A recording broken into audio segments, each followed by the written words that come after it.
సినిమాలు లేక ఎన్నో థియేటర్లు బంద్ అయిన పరిస్థితి ఇవాళ ఏర్పడ్డది హైదరాబాద్లో.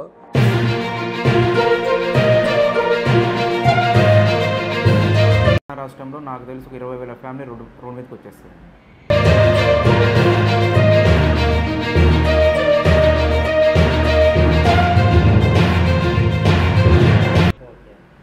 అంటే మెయిన్ ప్రాబ్లం ఏంటంటే జనవరి కానించి కూడా పెద్ద హీరో సినిమాలు జనవరిలో వచ్చినాయండి. దాని తర్వాత పెద్ద హీరోల సినిమాలు ఏవి కూడా రిలీజ్ కాలేదు. చిన్న మూవీస్ రిలీజ్ అవుతున్నాయి. ఇప్పటికి 4 months 5 months నుంచి కూడా మా ఆక్యుపెన్సీ 15% 10% అలా ఉంటుందండి. అంటే థియేటర్ల మీద ఆర్థిక భారం అనేది చాలా పడుతున్నది.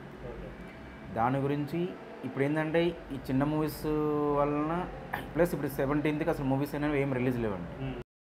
పవర్ బిల్ ఉంది. పవర్ బిల్ 1 week మాకు రాదు కదండి. మెయిన్ ఏంటంటే పవర్ బిల్ చాలా ఎక్కువ కదా. మామూలుగా మన తెలంగాణ రాష్ట్రంలో పవర్ బిల్స్ చాలా ఎక్కువ ఉన్నాయి. గవర్నమెంట్ త్రూ ఏంటంటే మాకు థియేటర్ ఎగ్జిబిటర్స్ వరకు ఎలాంటి చెయ్యవు. ఏ గవర్నమెంట్ కూడా మ్యాక్సిమం పవర్ బిల్ కానీ అప్పుడు చేయవు. అది కూడా చాలా ప్రాబ్లం. ఇంకొకటి ఏంటంటే అండి ఇప్పుడు ఈ థియేటర్ సింగల్ థియేటర్స్ అన్నింటిలో కూడా ఒక్కొక్క థియేటర్లో 30 to 40 ఫ్యామిలీస్ బతుకుతారండి. థియేటర్స్ ఇలానే ఇట్లనే అయిపోయినాయి అనుకోండి, ఇన్ ఫ్యూచర్లో కూడా ఇలానే వెళ్ళకుంటూ ఆక్యుపెన్సీ లేదనుకోండి కంపల్సరీ క్లోజ్ చేయాల్సి వస్తుంది.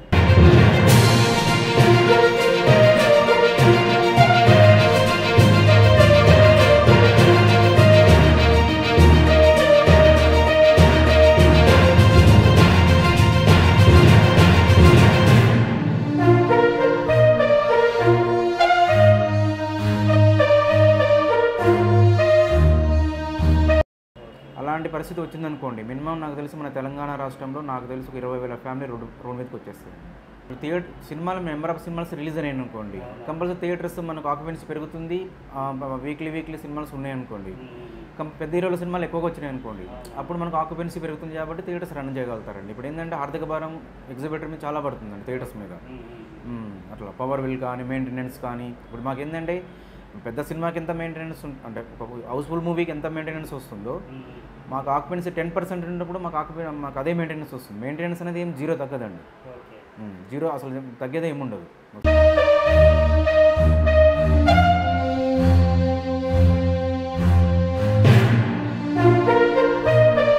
సినిమాలు లేక ఎన్నో థియేటర్లు బంద్ అయిన పరిస్థితి ఇవాళ ఏర్పడ్డది హైదరాబాద్లో. సో ఇవాళ పేపర్లో కూడా వచ్చింది 250 సినిమాస్ టు షట్ షాప్ అనేసి. ఇది చాలా బాధాకరం. ఇలా ఏ సమ్మర్లో కూడా జరగలేదు. ప్రతి సమ్మరు ఆల్మోస్ట్ మంచి పెద్ద సినిమాస్ వచ్చి ఎంటర్టైనింగ్ మూవీస్ వచ్చి మనందరినీ అలరించాయి. ఈసారి గ్యాప్ ఏర్పడ్డదండి. సో ఈ సిచ్యువేషన్ చాలా బాధాకరం. ఇప్పుడు మీరు ఒక చిన్న వాకప్ చేస్తే సిటీలో ఒక ఆల్మోస్ట్ 70-80 థియేటర్లు నడుపుతారు.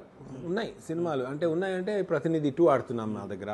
Kingdom of the planet of the apes వచ్చింది పోయిన వారం, అది 2వ వారం నడుపుతారు. లేకపోతే దర్శిని అని కొత్త సినిమా వచ్చింది. డెక్కన్ క్రానికల్లో పేపర్లో చూస్తే ఉన్నాయి సినిమాలు. ఆ సినిమా అందిన థియేటర్లో ఆడుతున్నాయి. సో నా ఉద్దేశం ఒక 20-30% వరకు ఆగుతాయి. లేదండి, ఇక్కడ మా వ్యవస్థ అదే. మా రిక్వెస్ట్ మా ఫిల్మ్ ఛాంబర్కి కూడా రిక్వెస్ట్ అదే పెడుతున్నాము. పెద్ద సినిమా వస్తే పెద్ద సినిమా చిన్న సినిమా పక్కన పెట్టండి, మల్టీప్లెక్స్లకి ఇచ్చే రెవెన్యూ షేర్ మాకు కూడా ఇవ్వండి అని అడుగుతున్నాం. ఎందుకంటే మల్టీప్లెక్స్లకి ఏమో 40% 50% దాకా రెవెన్యూ షేర్ ఉంటుంది. అంటే ఒక సినిమా కలెక్షన్లో ఒక 40% మల్టీప్లెక్స్ వాళ్ళు ఉంచుకుంటారు. మాకు వచ్చేసి 10% కన్నా తక్కువ ఉందండి. అంటే ఒక 20 లక్షల కలెక్షన్ వస్తే మాకు ఒక 50,000 కూడా ఇవ్వకుండా తీసేసుకుంటారు. సో ఈ పరిస్థితి మారాలా. ఈ పరిస్థితి మారితే సింగిల్ స్క్రీన్స్ బతికి బట్టగడతాయి basically. Otherwise single screens 1 after 5 after 5 bunches వెళ్ళిపోతున్నాయి. ఎందుకంటే ఇవాళ రియల్ ఎస్టేట్ కూడా ఎంత ఇంప్రూవ్ అయింది కదా అంటే వాల్యూ.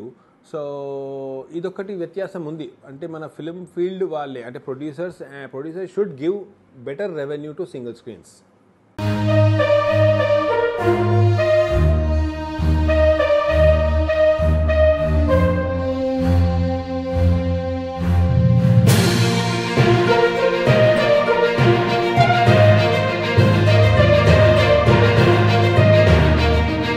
డెఫినెట్లీ అది కూడా ఎఫెక్ట్ పడుతుందనే అనాలా. ఎందుకంటే ఇప్పుడు ఒక పెద్ద స్టార్ సినిమా వస్తేనే కదా కదలిక ఉంటుంది. గుంటూరు కారం కానివ్వండి, అలా వైకుంఠపురం కానివ్వండి, అలా వైకుంఠపురం లాంటి సినిమాలు లక్షల మంది ఎంజాయ్ చేసిండ్రు సినిమా థియేటర్లకు వచ్చి. సో అలా కంటెంట్ వస్తేనే కదా. సో ఆ కంటెంట్ కాస్త సినిమా పెద్దగా అవుతున్నా కొద్దీ ఒక సినిమా స్టారు 2-3 years దూరం అయిపోతున్నాడు. సో అదొక్కటే చిన్న బాధాకరము, no doubt. But again quality of the film making improve అవుతుంది అని అనుకోవాలా, అలా సంతోషపడాలి. కానీ ఇక్కడ రైట్ నౌ డ్యామేజ్ కనబడుతుంది. ఒక పెద్ద సినిమా స్టార్ది రావాల్సిన టైంకి రాక గ్యాప్ ఎక్కువ.